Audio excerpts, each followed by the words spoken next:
Bueno, buenos días, espero que en el momento en que estén viendo esto sea el horario de clase, bien juiciosos. Esta es la clase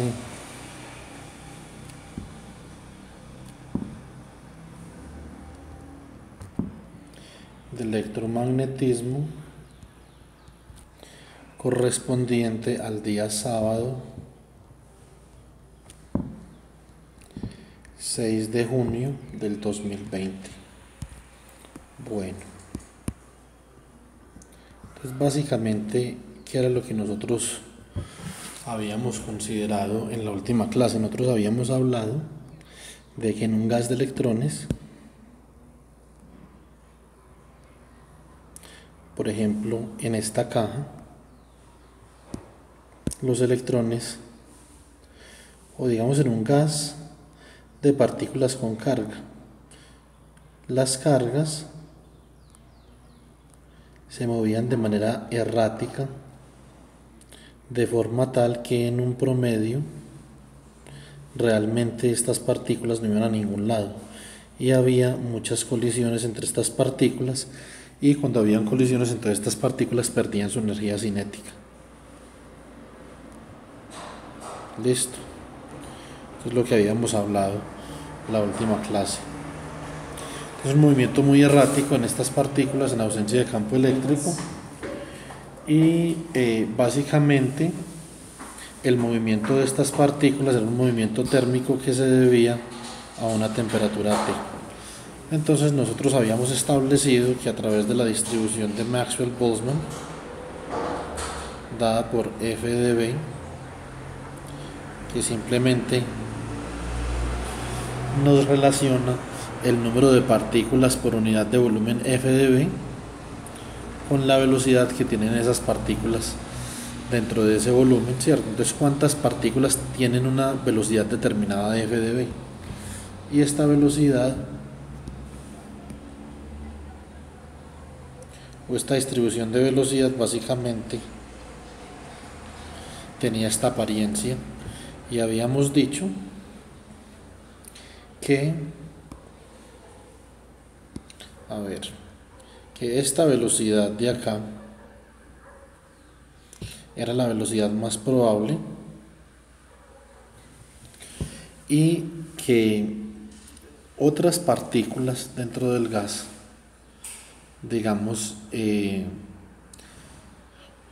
o un menor número de partículas se movían a otras velocidades y un mayor número de partículas se movían a esta velocidad B sub G, B sub P, que es la velocidad más probable. Había otra velocidad que era la velocidad media o la velocidad promedio, y había otra velocidad que era la velocidad RMS, que es la velocidad efectiva, ¿cierto? Entonces nosotros habíamos dicho que si calculábamos la energía cinética con esa velocidad RMS, entonces teníamos que un medio de la masa por BRMS al cuadrado era igual a un medio de la masa BRMS, nos había dado raíz de 3 sobre 2 por la velocidad más probable de la distribución al cuadrado. Esto nos daba básicamente 3 medios de K sub BT, ¿cierto?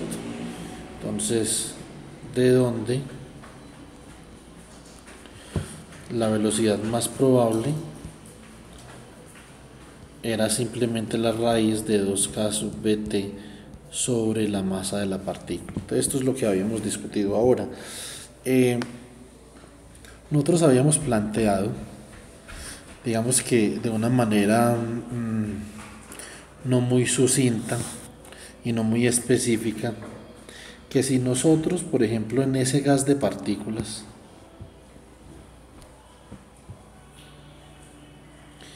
que se están moviendo de forma errática,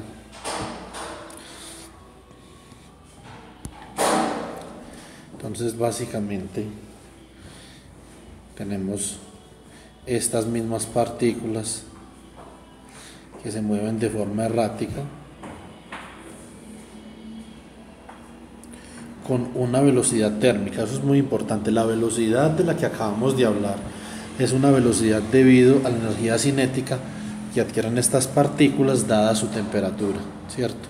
Entonces esas son velocidades térmicas. Entonces sí, eso es lo que produce el movimiento errático. Y cuando colisionan, entonces las colisiones de estas partículas hacen que se pierda energía cinética y se libere en forma de calor, ¿cierto?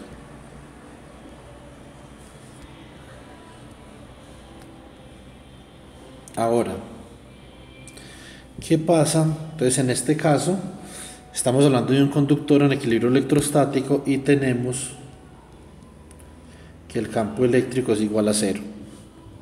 ¿Qué pasaría en un caso, por ejemplo, en donde yo tenga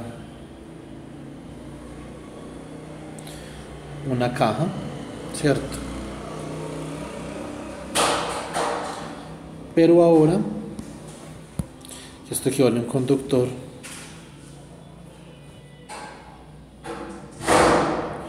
pero ahora entonces conectamos una batería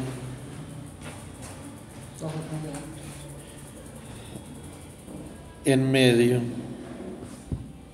de los terminales de ese conductor. Entonces, ¿qué es lo que va a pasar?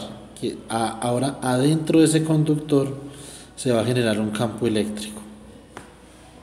Y ese campo eléctrico va a ordenar un poco, no completamente, pero un poco, va a ordenar el movimiento errático de esas partículas.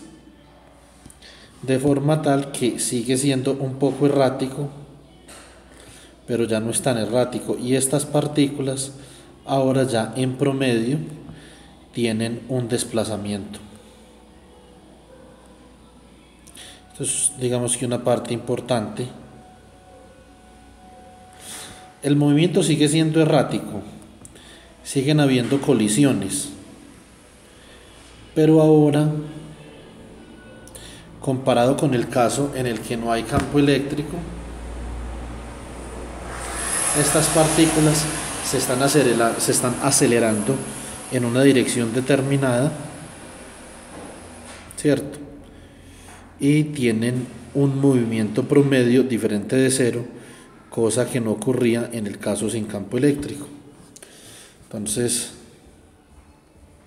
aquí el movimiento es menos errático, pero nosotros hemos de decir que también hay colisiones, también hay pérdida de energía cinética y también hay calentamiento.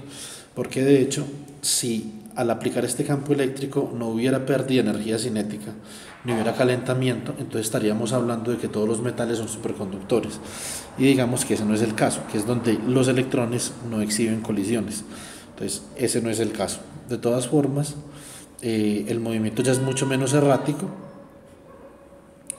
Y debido a eso, estas partículas adquieren una nueva velocidad que difiere de la velocidad térmica que tenían debido a la temperatura T en ausencia del campo eléctrico. Entonces no es la misma velocidad, esta es una velocidad diferente, y como es una velocidad diferente, entonces la vamos a llamar de manera diferente. Esta se conoce como la velocidad de arrastre. La D significa drift, de su nombre en inglés, que es drift velocity, ¿cierto? Entonces esta velocidad de arrastre básicamente es una velocidad debida a la aceleración producida por el campo eléctrico. No es una velocidad producida por la energía que se le imprime al gas de los electrones debido a su temperatura, ¿cierto? Que son velocidades térmicas. Y esta es la velocidad que realmente produce corriente. Listo. Entonces ahora, si nosotros consideramos básicamente el modelo en el que nosotros podemos decir que el desplazamiento de las partículas es igual a un desplazamiento inicial más un medio por la aceleración por el tiempo al cuadrado. De acá simplemente la velocidad es igual a la aceleración por el tiempo, ¿cierto? Entonces, y nosotros podemos pensar en lo siguiente. Bueno, entonces, ¿qué podemos pensar nosotros acá? Vamos a pensar en que para una partícula podemos graficar su velocidad de arrastre como función del tiempo. Entonces básicamente, como está en presencia de un campo eléctrico,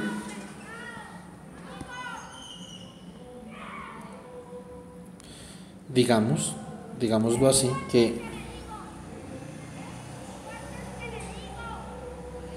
hay una velocidad constante en el tiempo, ¿cierto?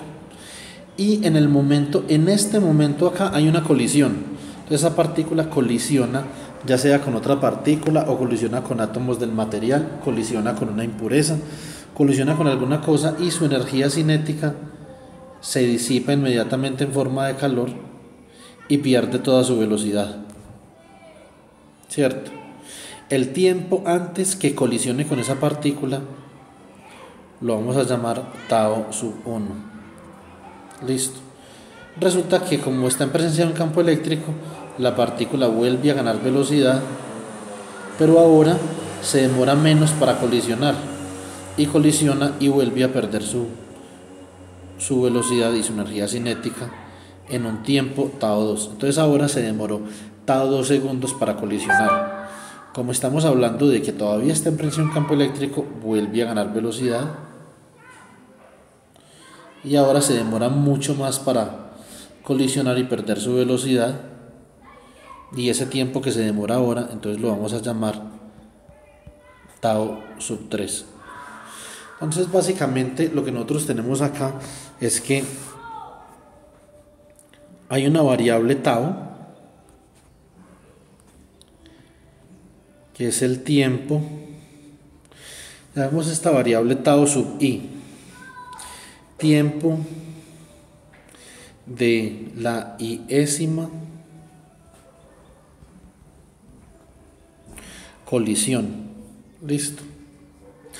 Entonces digamos que entre los electrones menos colisionen, entonces menos calentamiento va a haber, porque va a haber menos pérdida de energía cinética debido a esa colisión, ¿cierto? Y va a tener una corriente más persistente y naturalmente va a haber menos resistencia también, porque la resistencia, el origen microscópico de la resistencia son estas colisiones, como lo dice por ejemplo la ley de Mathisen, ¿cierto?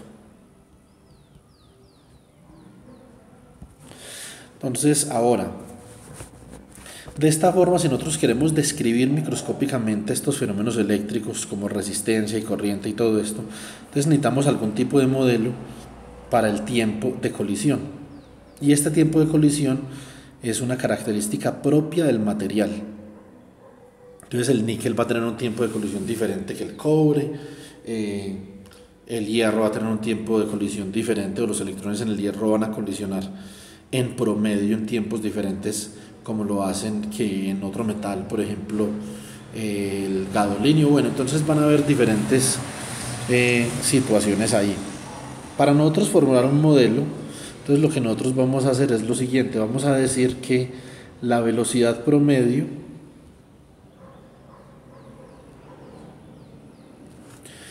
con la que se mueven estos electrones, que va a ser la velocidad de arrastre, es igual a la aceleración por el tiempo promedio, y el tiempo promedio lo vamos a llamar tau, o sea que esto va a ser A por tau. Listo. Entonces el tiempo promedio es el tiempo medio o un promedio de los tiempos que se demora una partícula en colisionar y perder su energía cinética. Eso es lo que es este tau, es un tiempo promedio. Entonces digamos que le llaman el tiempo medio libre en la teoría cinética. Esto le llaman el tiempo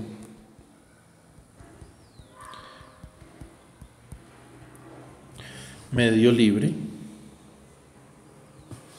¿sí o no? Y básicamente lo que nosotros necesitamos es una teoría para ese tiempo, ¿cierto? Entonces necesitamos relacionar ese tiempo de alguna forma con la corriente, y eso es lo que vamos a hacer en este momento. Entonces, ahora, esta velocidad de arrastre de esas partículas en presencia de ese campo eléctrico, entonces como la aceleración es simplemente la magnitud de la fuerza sobre la masa por el tiempo medio, y la fuerza es la carga de la partícula por el campo eléctrico, acá dividido entonces por la masa, por el tiempo medio. Entonces ya tengo, digamos que una teoría bastante simple para esa velocidad de arrastre, ¿cierto? Entonces, una teoría muy sencilla para esa velocidad de arrastre. Y entonces, ¿qué tenemos aquí? Lo que podemos observar en este caso es que si nosotros podemos formular, digamos que o conceptualizar más bien la corriente desde el punto de vista de la velocidad de arrastre, entonces nosotros podemos expresar la corriente en términos de este campo eléctrico, y eso es deseado para poder obtener una relación entre una excitación y una respuesta. O sea, excitamos con un campo eléctrico y el material responde con una corriente. Entonces eso es básicamente en lo que vamos a pensar ahora. Entonces ahora vamos a considerar un conductor. Puede ser un conductor cilíndrico.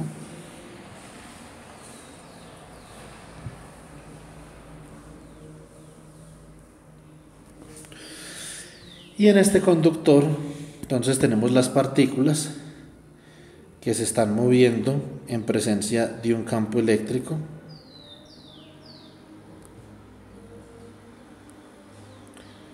Todas están siendo aceleradas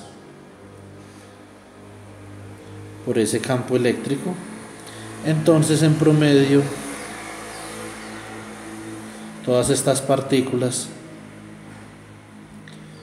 sí que se están moviendo en alguna dirección. Entonces, básicamente, para yo pensar en el concepto de corriente, yo lo que quisiera saber es cuál es el volumen de carga eléctrica que está atravesando determinada porción de ese conductor, ¿cierto? Entonces, para eso yo puedo, digamos que plantear acá como un plano. Puedo plantear un plano de espesor delta X,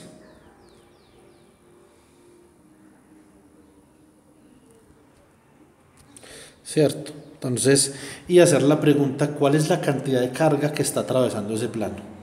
Es para yo poder analizar cuál es la carga que se está inyectando en el conductor en una determinada, digamos, porción de ese conductor, que en este caso es una porción de espesor delta X. Entonces yo digo, listo, entonces la cantidad de carga delta Q que se está inyectando es básicamente el número de partículas multiplicado por la carga de cada partícula, ¿cierto?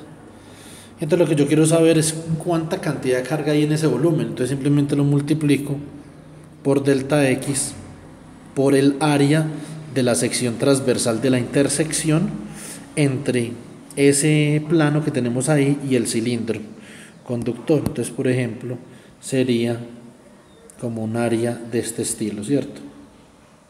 Entonces, hay que mirar en esta área, que es la área de la sección transversal del volumen que estoy considerando, ¿cierto? Este sería digamos, el volumen de intersección en el que yo estoy considerando que hay una cantidad de carga que está siendo inyectada. Entonces, ¿qué cantidad de carga hay ahí? Entonces esa es una. Ahora, nosotros podemos pensar que en ese espesor delta X va a haber una cantidad de carga que se va a desplazar en un intervalo de tiempo delta t, ¿cierto? Y eso ha de tener que ver con la velocidad a la que van esas partículas, que es la velocidad de arrastre. Aquí es básicamente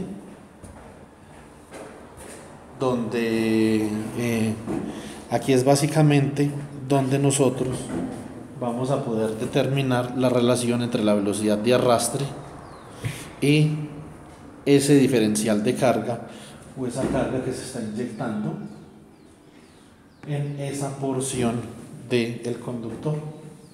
Entonces escribimos N por Q por velocidad de arrastre por delta T por el área. Bueno, entonces, ¿qué es lo que tenemos aquí?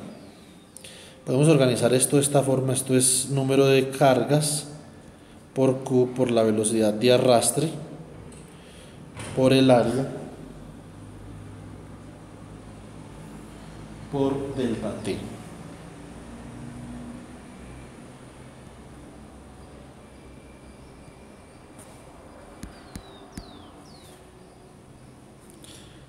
Ahora, si nosotros dividimos ambos lados de esa expresión por delta T, entonces dividimos acá por delta T y dividimos acá por delta T. Entonces, básicamente, que podemos obtener que dq sobre delta T es igual a nq velocidad de arrastre por el área. Y esto lo vamos a definir como la corriente eléctrica. Entonces,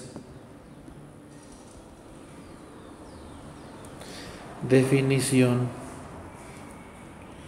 microscópica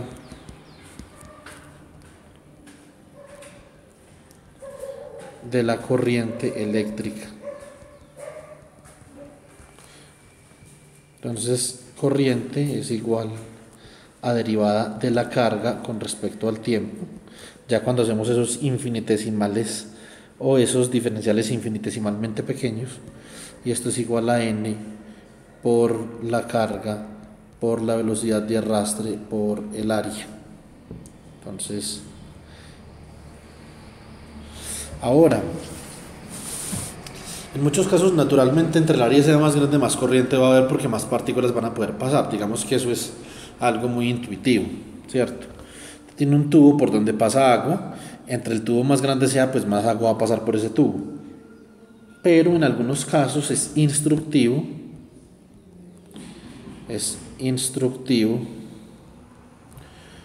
considerar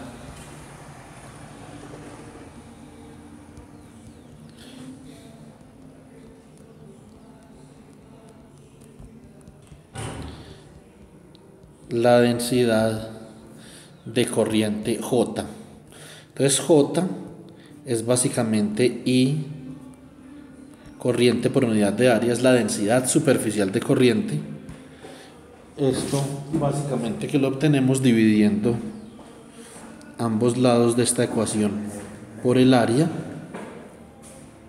¿cierto? Y por lo tanto esto nos va a dar que la densidad de corriente es número de partículas por la carga por la velocidad de arrastre. Listo. Entonces eso es lo que tenemos ahí en este momento. Ahora, básicamente nosotros de esta forma vamos a poder llegar a una ley muy importante, que es, digamos, que el objetivo primordial del capítulo 25 del libro, trabajar con esa ley cuando hablamos de resistencia, ¿cierto? Entonces, básicamente que el concepto físico de resistencia tiene que ver con esa ley que vamos a enunciar. Para eso, entonces, vamos a utilizar este B sub D de acá, ¿cierto? Que es la expresión que tenemos para la velocidad de arrastre en términos del tiempo de colisión. Pues así podemos expresar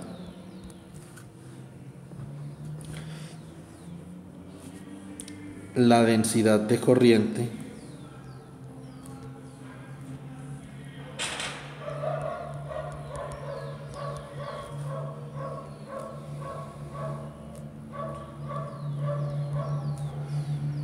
de la siguiente manera.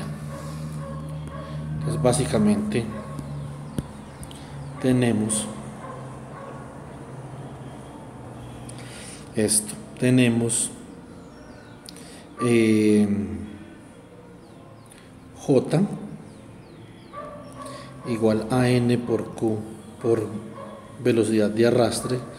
Esto es N por Q que multiplica a Q por el campo eléctrico portado sobre la masa, y esto es básicamente igual a N por Q al cuadrado portado sobre la masa que multiplica el campo eléctrico.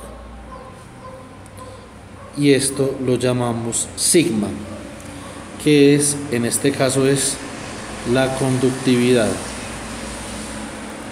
Si nosotros analizamos esta situación, nosotros vemos que entre más ligera sea la partícula, mejor es la conductividad.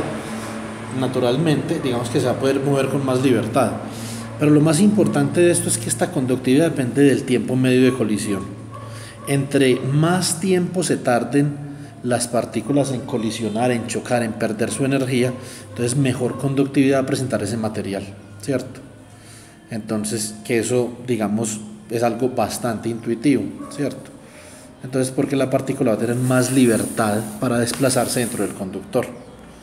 Entre menos colisiones hayan, que eso dentro de nuestro modelo se traduce básicamente en que las partículas se tarden más tiempo para perder su velocidad. Entonces eso es básicamente lo que uno hace cuando uno quiere encontrar un mejor conductor. Entonces uno lo que procura es poder diseñar un conductor que tenga tiempos medios libres más largos. Listo. Ahora, este modelo para la conductividad sigma igual a n q al cuadrado tau sobre m se conoce como el modelo de Drude. Realmente este es el modelo DC de Drude, de directa, ¿cierto? Porque hay un modelo de alterna también que ya incluye frecuencias, pero digamos que eso va más allá del espectro del curso de electromagnetismo. Entonces, con esto, enunciamos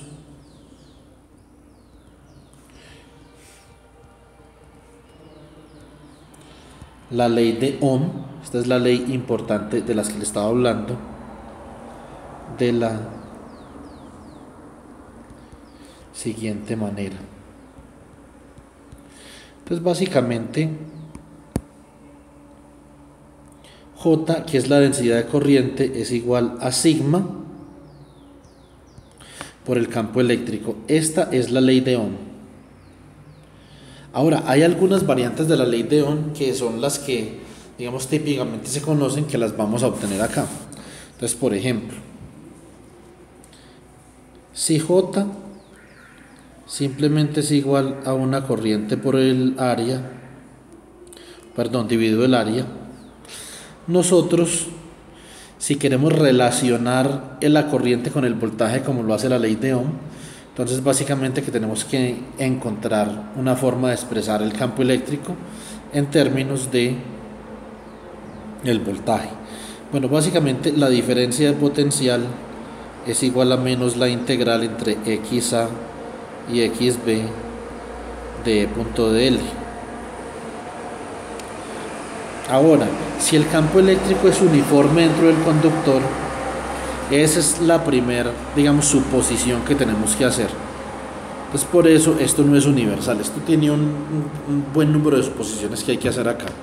Si el campo eléctrico es uniforme y el campo eléctrico, o más bien, las cargas se están desplazando en la misma dirección del campo eléctrico, esto naturalmente, digamos que no es tan así, ¿cierto?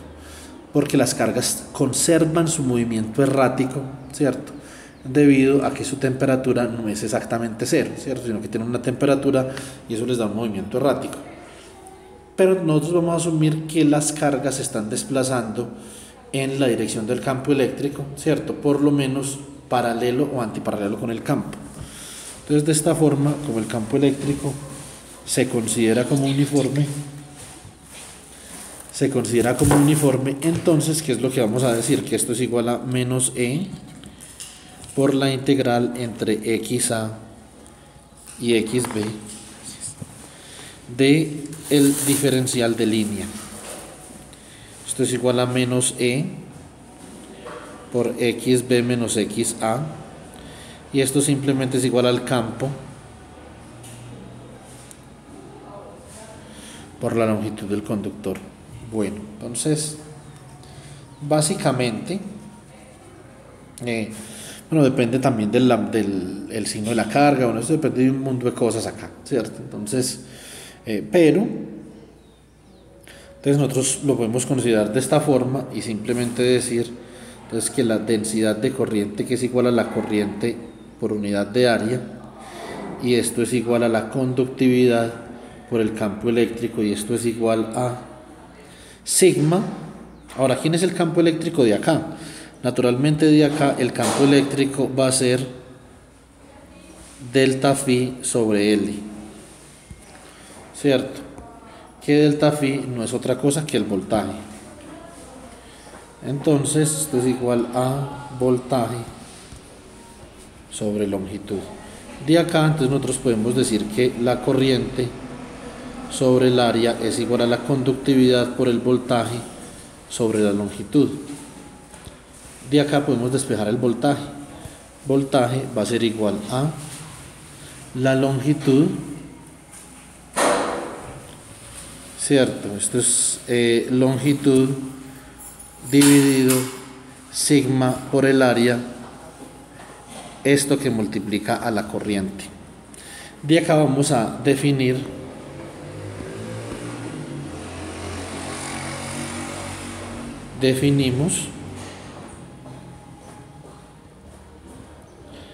resistividad ρ como 1 sobre sigma.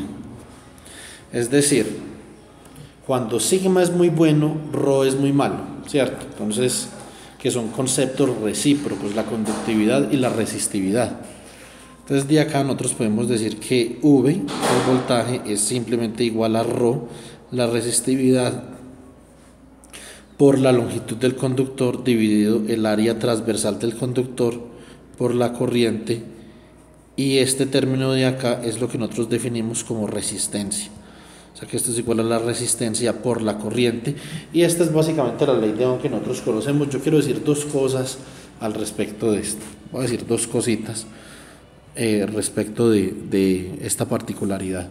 Entonces, lo primero que yo quiero decir es que la resistencia como tal depende de la longitud y del área del conductor. Es decir, no solamente depende de las propiedades del material, sino que también depende de la geometría del conductor.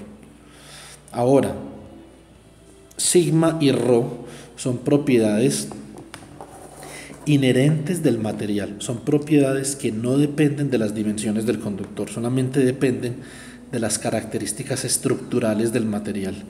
Y en el modelo de Drude, que es un modelo simple que nosotros hemos considerado para la conducción, no es el modelo más adecuado ni es el modelo más preciso, pero es un modelo, digamos, que nos viene muy bien para el curso de electricidad y magnetismo que estamos viendo, porque es un modelo en donde no necesitamos mucha mecánica cuántica para entender, digamos, que los procesos que se llevan a cabo acá. Simplemente necesitamos entender el tiempo medio de tránsito o el tiempo medio libre, ¿cierto? Y como ya dijimos que ese tiempo libre depende básicamente de las propiedades estructurales del material, por lo tanto sigma y ρ también.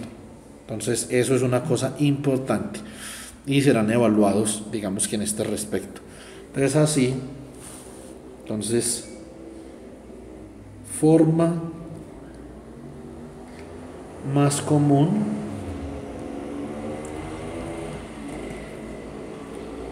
de la ley de Ohm. La forma más común de la ley de Ohm es que el voltaje es igual a la corriente por la resistencia, donde la resistencia es igual a la resistividad por la longitud del conductor dividido su área transversal. Bueno, entonces con esto acabamos el capítulo 25 del libro y ahora vamos a comenzar el capítulo 26. Entonces vamos a comenzar circuitos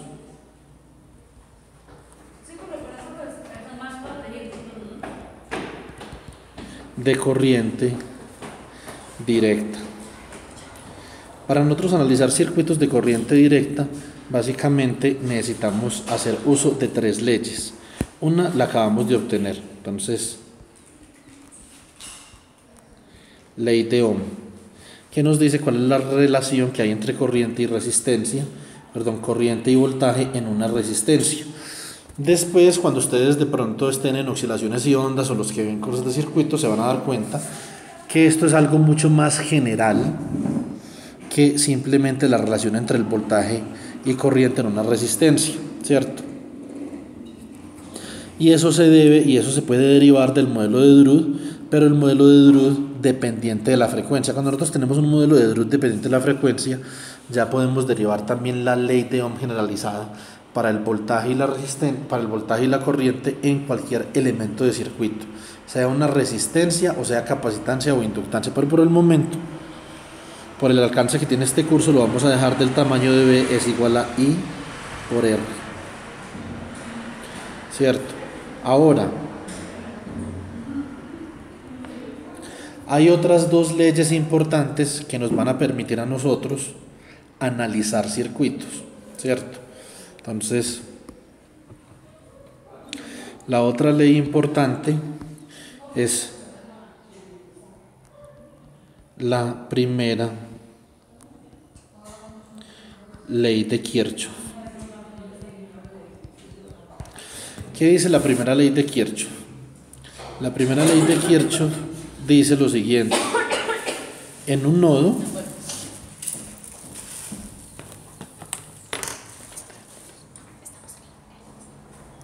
la primera ley de Kirchhoff dice que la sumatoria de las corrientes, utilicemos otra variable ahí, utilicemos K, la sumatoria de las corrientes que entran a un nodo de un circuito es igual a 0, ¿cierto? Entonces, para nosotros poder entender esto, digamos, de mejor manera, tenemos que definir básicamente qué es un nodo. Entonces, si nosotros tuviéramos un circuito sencillo, por ejemplo, una fuente de voltaje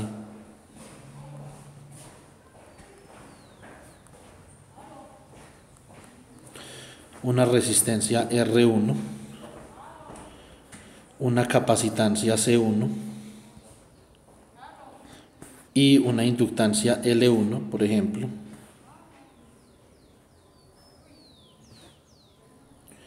Un circuito bastante sencillo. Este punto de acá, que es el punto donde convergen dos o más elementos, se conoce como nodo. Listo. Entonces, nodo.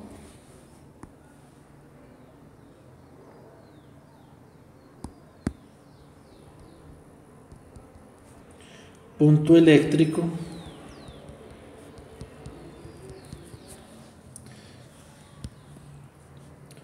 donde convergen dos o más elementos en un circuito. Listo. Ahora, digamos que hubiera sido muy instructivo haber definido circuito. Lo que pasa es que nosotros ya definimos circuito cuando vimos capacitancia, pero de todas formas hubiera sido instructivo haber definido circuito. Entonces podemos acá colocar definición de circuito, como para mirar a ver, colocar unas bases sobre lo que estamos hablando.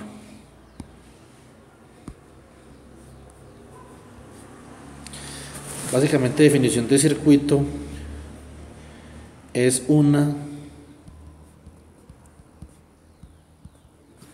trayectoria cerrada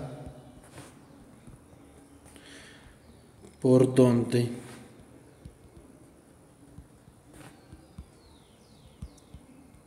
circula corriente eléctrica.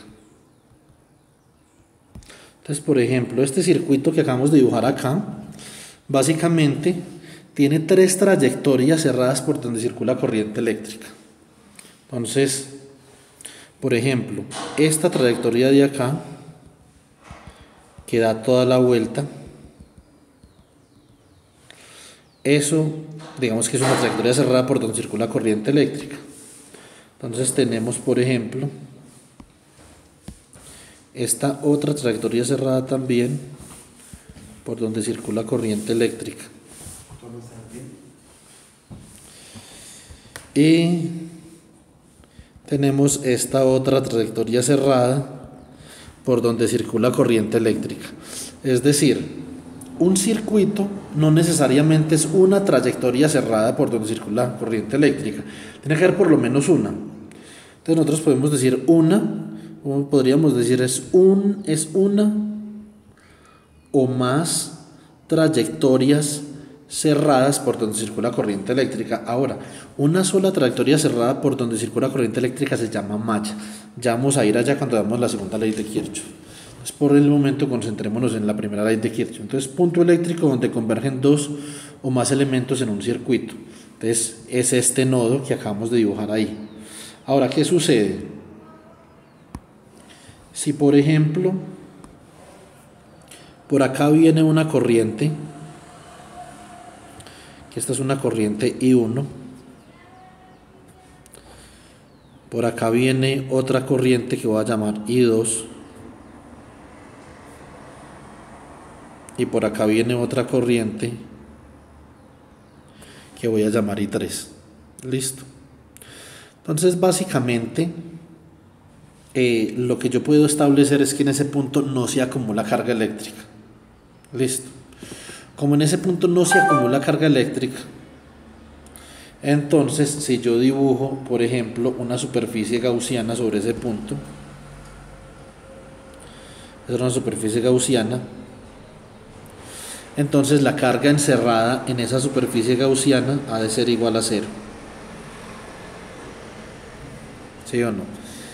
Y si la carga en esa superficie gaussiana ha de ser igual a 0 es porque los flujos han de ser iguales a 0. El flujo neto ha de ser igual a 0. Entonces flujo neto básicamente es igual a 0. Entonces lo que esto implica es que toda la carga que está entrando está saliendo de forma tal que en promedio en el tiempo no se está acumulando carga. Entonces nosotros pudiéramos decir de otra forma que I1, bueno, entonces en ese caso más I2 más I3 es igual a 0. Esto es lo que establece la primera ley de Kirchhoff, ¿cierto? Pero, como ustedes pueden ver acá, nosotros hemos escogido todas las corrientes entrando. Si nosotros hubiéramos escogido, por ejemplo, esta corriente aquí, I2' igual a menos I2 porque va en la dirección contraria de I2, y esta corriente de acá, I3' igual a menos I3 porque va en la dirección contraria de I3, básicamente hubiéramos podido decir que I1 es igual a I2' más I3'. Entonces, lo que implica esa primera ley de Kirchhoff es que la suma de las corrientes entrantes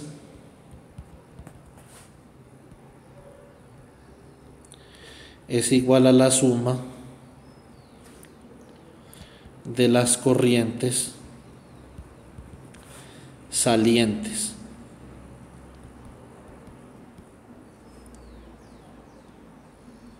¿Cierto? Entonces, eso es lo que implica esa ley. Bueno, ahora vamos a ver el concepto de malla para ver la segunda ley de Kirchhoff. Vamos a utilizar el mismo circuito.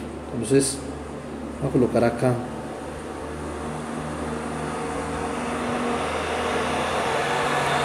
concepto de malla. Listo. Entonces, básicamente que el concepto de malla es parecido al concepto de circuito. Digamos que yo tengo acá la fuente de voltaje, ¿cierto? Entonces tengo acá una resistencia R1, tengo la capacitancia aquí C1 y tengo aquí una inductancia L1. Básicamente, como les había dicho, yo tengo aquí tres trayectorias por donde circulan corriente, ¿cierto? Entonces tengo esta super trayectoria de acá, En amarillo tengo esta trayectoria de aquí en verde. Y tengo esta trayectoria de aquí como en moradito.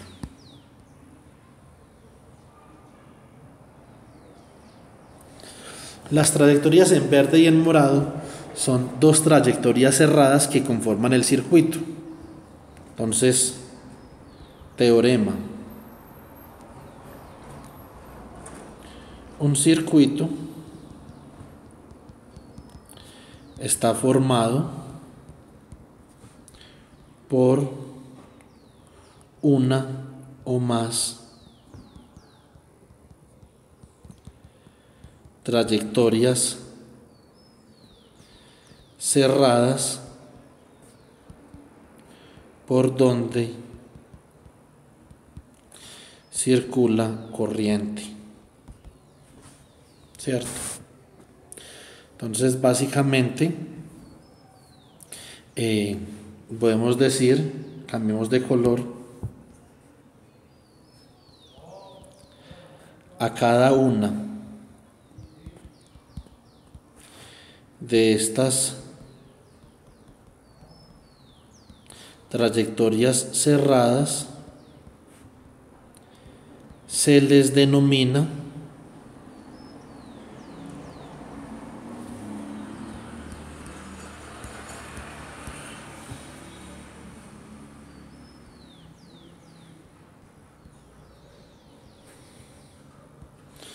coloquémoslo en rojo para que resalte mallas. Entonces acá tenemos malla 1 y acá tenemos una malla 2. Ese es el concepto de malla, que es muy importante para lo que vamos a discutir a continuación. Entonces ahora vamos con la otra ley que teníamos pendiente para análisis de circuitos. Entonces esta es la segunda ley de Kirchhoff. ¿Qué es la segunda ley de Kirchhoff? Básicamente la segunda ley de Kirchhoff tiene que ver con que la integral sobre una trayectoria cerrada del producto punto del campo eléctrico con el diferencial de línea es igual a 0, ¿cierto?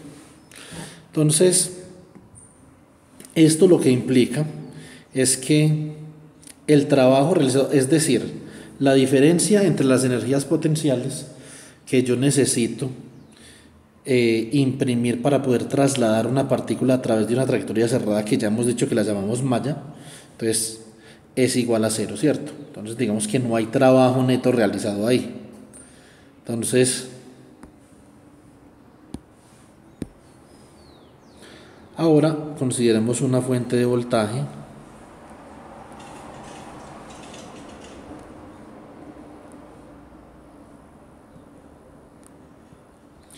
una resistencia R1, una resistencia R2, una resistencia R3 y cerramos el circuito acá. Entonces básicamente, si yo quiero mover una carga a través de esta trayectoria, necesito realizar trabajo.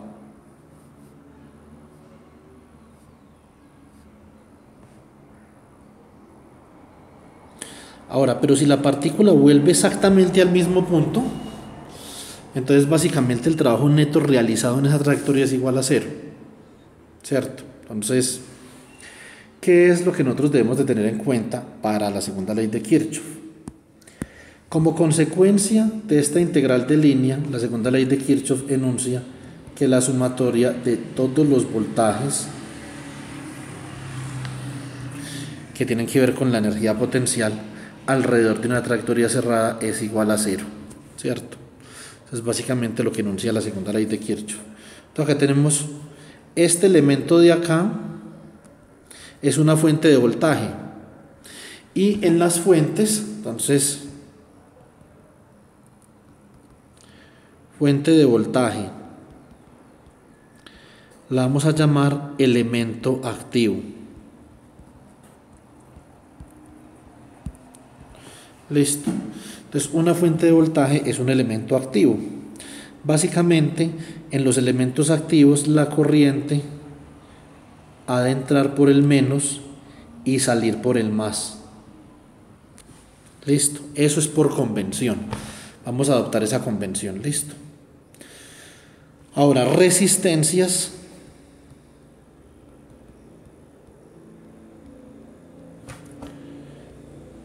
Son elementos pasivos. En un elemento pasivo, la corriente entra por el más y sale por el menos.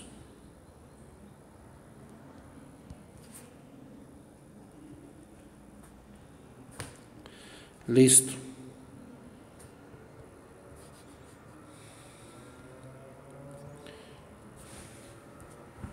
Entonces, este de acá, digamos que yo lo voy a etiquetar, este de acá,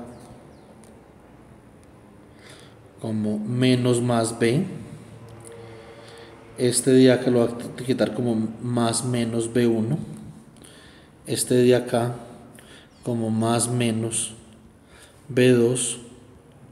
Y este de acá como más menos B3. Listo. Entonces esa es la convención que voy a utilizar para los voltajes. Entonces una definición importante para los elementos pasivos y los elementos activos es la siguiente. Antes de continuar, elemento activo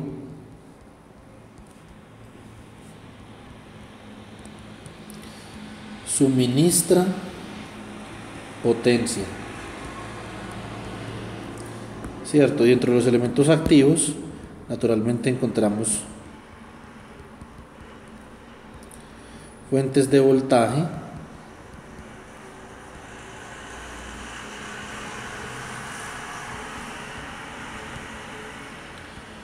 y fuentes de corriente. Entonces suministra potencia, ¿cierto? Entonces ahora vamos a mirar elementos pasivos.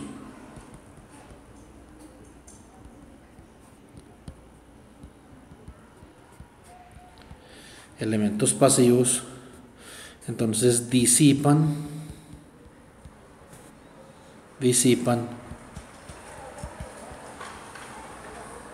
potencia.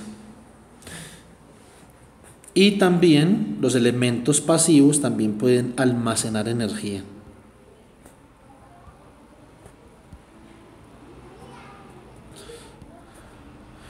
Ejemplos.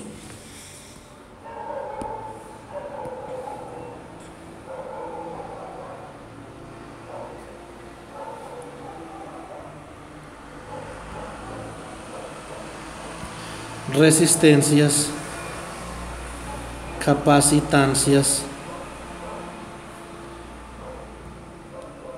e inductancias. Listo, entonces esos son los ejemplos. Básicamente, la capacitancia almacena energía eléctrica en forma de campo eléctrico, tal que su energía potencial eléctrica almacenada es un medio de epsilon sub 0 por el campo al cuadrado, la densidad de energía. Y para el caso de la inductancia, la densidad de energía magnética es igual a 1 sobre 2 mu sub 0 por el campo magnético al cuadrado. Bueno, entonces básicamente que eso es lo que tenemos nosotros con los elementos pasivos y los elementos activos, además de que estos elementos pasivos que nosotros tenemos acá también disipan parte de su energía, o no solamente almacenan, sino que tienen una pequeña cuota de disipación por una resistencia interna asociada que tiene cada dispositivo. Entonces esta capacitancia realmente lo que es una capacitancia, ¿cierto?, en paralelo con una resistencia. Perdonen, no, bueno, puede ser de cualquier forma, pero en este caso, digamos que, bueno, usted puede hallar este equivalente R, ¿cierto?, que esta es la resistencia interna de la capacitancia, o también lo puede hallar de esta forma.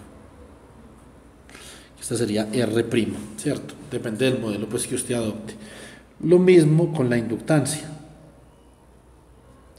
Entonces esta inductancia L básicamente almacena energía en forma de campo magnético, pero también tiene una resistencia interna asociada.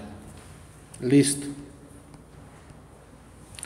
Bueno, entonces ahora volvemos a la ley de Kirchhoff. Entonces cuando nosotros vamos a plantear la ley de Kirchhoff, básicamente lo que hacemos, la segunda ley de Kirchhoff, es que tenemos que recorrer esta malla de alguna forma. Entonces acá comenzamos a recorrer la malla así.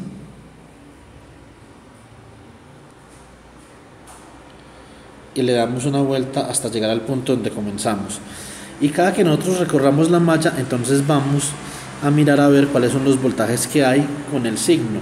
Si va de menos a más, colocamos menos. Entonces básicamente que esta ecuación nos diría lo siguiente: como la suma de los voltajes ha de ser cero, entonces comenzamos acá y nos encontramos primero la fuente que va de menos a más. Entonces colocamos menos B, después nos encontramos la resistencia R1, entonces colocamos más B1 porque va de más a menos. Después B2 también va de más a menos, entonces colocamos más B2. Y B3 también va de más a menos, entonces colocamos más B3 y esto es igual a 0. Dicho de otra forma, B1 más B2 más B3, que son los voltajes en los elementos pasivos, simplemente son igual al voltaje en el elemento activo. Entonces esto es lo que, digamos, reza la segunda ley de Kirchhoff. Ahora vamos a hacer un ejemplo.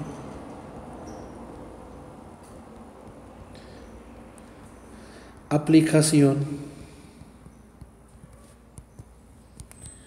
de la segunda ley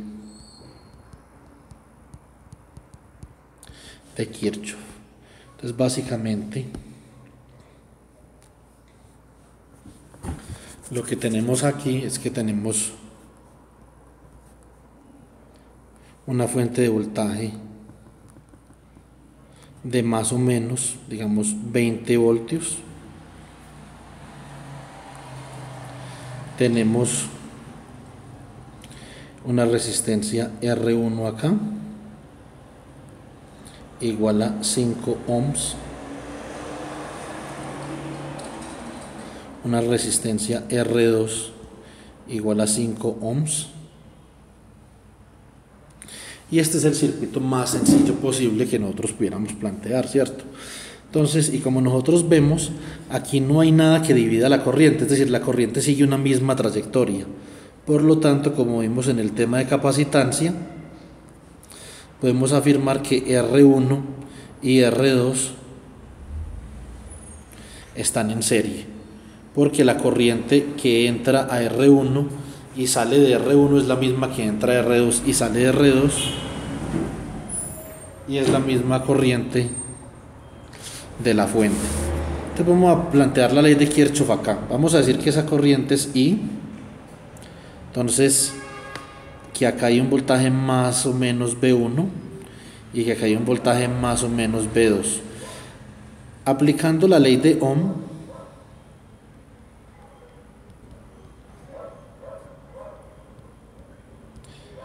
decimos que el voltaje B1 es igual a I por R1 y el voltaje B2 es igual a I por R2, es decir, simplemente el producto de la corriente por la resistencia multiplicado el producto de la corriente por la resistencia y el valor de la resistencia, ¿cierto? Entonces, esto es la ley de Ohm. Ahora escribimos la ley de voltajes de Kirchhoff. Entonces, que es básicamente, dice que menos 20 volts más B1 más B2 es igual a 0. De acá decimos que B1 más B2 es igual a 20 volts, ¿cierto? Pero sabemos que B1 es igual a I por R1, B2 es igual a I por R2, esto es igual a 20 volts, ¿cierto? Entonces de acá factorizamos y nos queda que I por R1 más R2 es igual a 20. O sea que I es simplemente igual a 20 volts sobre R1 más R2. Y como R1 es igual a R2 y es igual a 5 ohm, esto es 20 volts dividido 10 ohm. Y esto nos da 2 amperes. Listo. Entonces, unidades de corriente, el amper. Unidades de resistencia, el ohm, que se escribe así con la letra omega, y el amper simplemente con una letra A. Listo. Entonces ese es un ejemplo de aplicación que tenemos de las leyes de la segunda ley de Kirchhoff. Bueno, entonces básicamente lo que nos falta para terminar este tema de circuitos sería, digamos, discutir un poco resistencias en serie y paralelo, cómo se suman las resistencias en serie, cómo se suman las resistencias en paralelo haciendo uso de la ley de Ohm, así como hicimos uso de la fórmula para la capacitancia en el caso de sumar capacitancias en serie y en paralelo. Ahora vamos a usar la ley de Ohm. Listo. Entonces ya digamos que en la próxima sección vamos a hacer eso. Entonces esta es la primera sección de la clase del 6 de junio del 2020 y entonces, como ya saben de las instrucciones que les di, escriben en el video estoy en clase, escriben su nombre y escriben la hora a la que se conectaron y la hora a la que se desconectaron. Bueno, entonces por el momento esto es todo. Muchas gracias por su atención. Hasta pronto.